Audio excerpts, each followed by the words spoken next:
Granison Shines here, Chief Marketing Officer, Direct Business Marketing. Welcome back to the third video in the series. We're talking about scenario-based nurture automation. As you see here, we have our marketing process, generate, capture, store, nurture.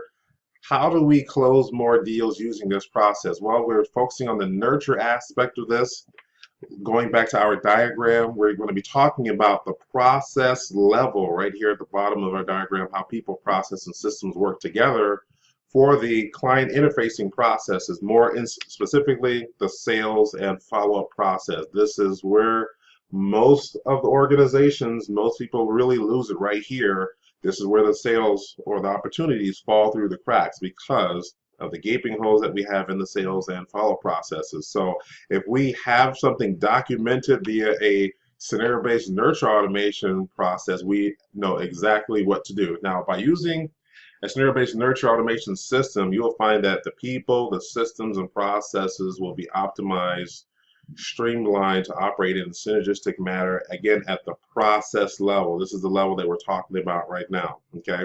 So again, here's our diagram. We have a two-stage, six-phase approach to doing this. The first time we had stage or phase one identified. Today we're going to talk about phase number two, which is map, and that completes stage number one, right? So here we map and organize all of the different scenarios that we identified in phase one, which is identify, right?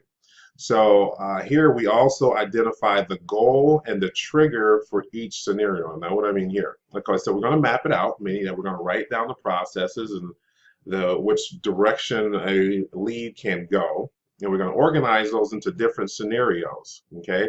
So you may end up with 10 different process maps for 10 different scenarios, meaning that, okay, here's the process, here's the thought out process, here's how it should go. We don't have it written down yet, but this is the idea, is to map it. And we're going to map this utilizing, first of all, writing it down, and then we're going to put it in the form and fashion that's much more legible via digital format.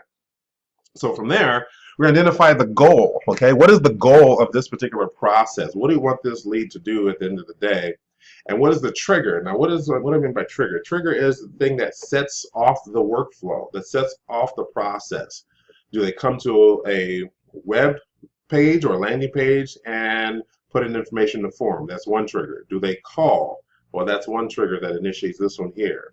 Do they send you an email? That's another trigger, right? So we identify each trigger or a trigger for each scenario, and that's going to be very important. So this completes stage one. We identify and map. Now it's time to implement what we have identified during phase one. Here's my contact information, Granison Shines, 602-369-8119. Call me or email me directly. Looking forward to it. Thank you very much. Till next time.